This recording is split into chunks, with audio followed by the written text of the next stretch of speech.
Je suis venu enterrer toute situation que vous avez vécue pendant tous ces débuts de l'année. Que toutes ces situations-là est enterrée. L'impudicité qui t'embête, toi l'homme de Dieu. L'impudicité qui t'embête, toi servant de Dieu. Tu vis dans la masturbation.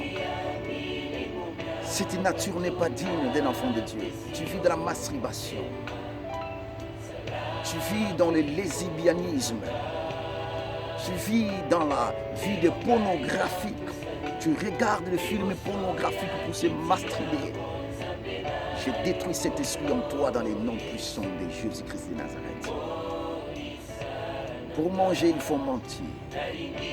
Tu souffres, tu passes des moments difficiles. Je suis venu te dire, Jésus-Christ a porté cette souffrance à la croix. Il n'y a pas quelque chose que Jésus n'a pas porté à la croix. Il n'y a pas quelque chose que Jésus n'a pas porté à la croix. Il n'y a qu'un péché qui peut dépasser la puissance de la croix de Christ. Crois-moi, le péché qui t'embête pendant les années, Jésus était mort, il est ressuscité, il a enterré ce péché. La pauvreté qui t'embêtait pendant les années, Jésus est monté à la croix, il a cloué cette pauvreté, on l'a enterré, il est ressuscité, il a ressuscité avec la richesse qui t'appartient. La mort qui vous embête, Jésus, quand il est monté à la croix, il a crucifié la mort à la croix. Il a tout crucifié à la croix. Il est rentré dans les tombeaux. Il est ressuscité avec la résurrection et ta vie. Et je te communique cette vie que Jésus m'a donnée. Je te le donne parce que celui qui a la vie, c'est celui qui donne la vie. La condamnation, Jésus est monté à la croix. Il a pris cette condamnation. Il a condamné encore le mot condamnation. Parce que lui, au temps d'Israël, quand les enfants d'Israël étaient mordus par les serpents, la Bible dit, l'Éternel avait dit à Moïse, élève un serpent de rat. Et quand Israël regardait ces serpents, la Bible dit, il recevait leur guérison. Laisse que les serpents, Jésus est venu à la croix, il a pris cette place de la malédiction. Il était là comme les serpents de rat. Et je vais te dire, quand vous regardez la croix de Christ, quand vous regardez sa résurrection, tout en vous ressuscite. Le Père de Jésus est devenu ton Père. Vous participez à la même gloire avec Jésus. Vous participez dans la résurrection de Jésus. Vous participez dans la richesse de Jésus. Vous participez dans la vie de Jésus. Vous partagez la même santé avec Jésus. Si Jésus ne tombe pas malade, toi aussi tu ne tomberas pas malade. Si Jésus n'a pas échoué dans sa mission, toi aussi tu n'échoueras jamais. Vous partagez le même Père avec Jésus.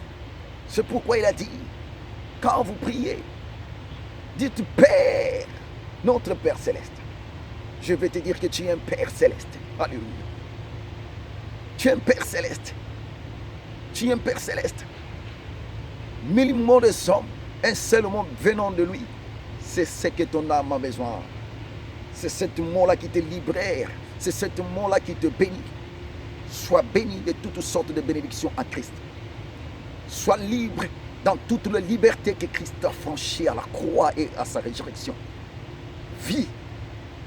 Tu ne mourras pas. Vis. Tu vivras longtemps sur la terre. Tu vivras longtemps sur la terre. Les années que Dieu a données à l'homme, plus de 120 ans. Il a dit pour le rigoureux, il les a donnés 120 ans. Je vais te dire, tu vivras même, tu arriveras même en 120 ans. Je déclare la vie entre toi. Je déclare la vie entre toi. Je déclare la santé en toi. Je déclare la santé en toi.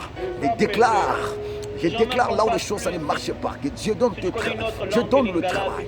Dieu donne du bon travail. Dieu donne du...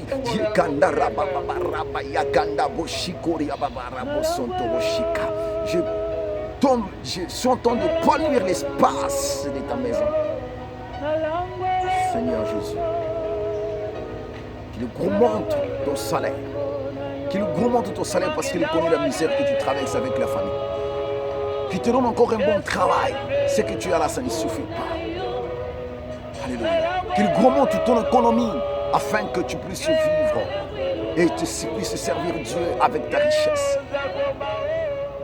Je bloque la mort. J'annule la pauvreté en toi. J'annule la mort dans les noms de Jésus.